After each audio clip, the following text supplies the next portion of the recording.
When I was putting the Forest Park market report together and noticed all of those multi-unit buildings for sale, it made my investment brain kind of perk up and wake up and think about, maybe some of my clients out there want to own a multi-unit building and an investment property. You know, investment properties are amazing ways to build wealth. That's not the only advantage to that.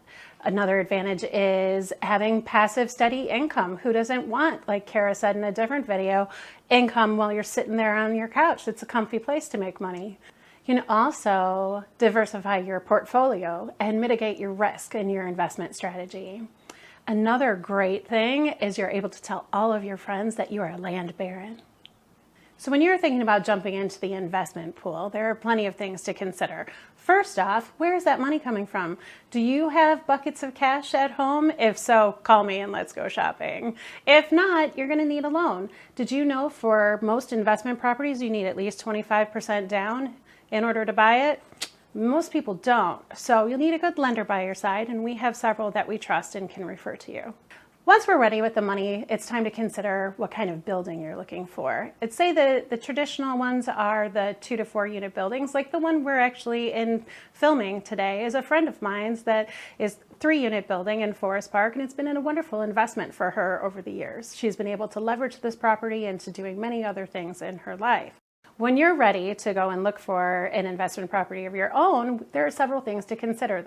One of those is it occupied? Is it already full of amazing tenants that you're going to inherit and be able to have that passive income coming in right away as soon as you close? Or is it empty, or one of the units empty, and you're going to need to go and find a tenant?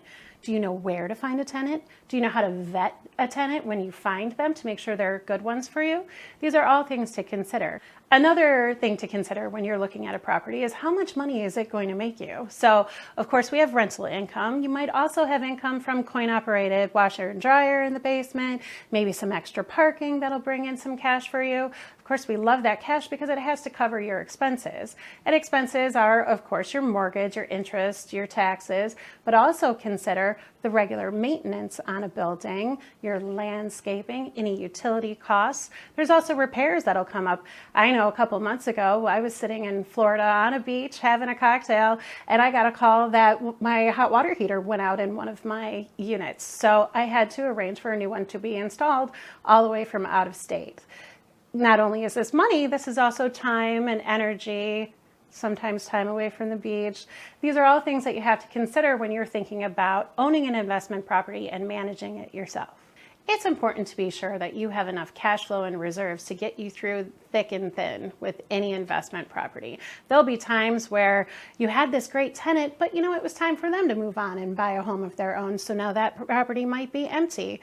You have to make sure that you are solid during those times as well. Investment properties are great at being able to build your wealth, but you also have to make sure they don't drain your bank account. Overall, this could be a great move for you with the right guidance. So let's chat and check out your options.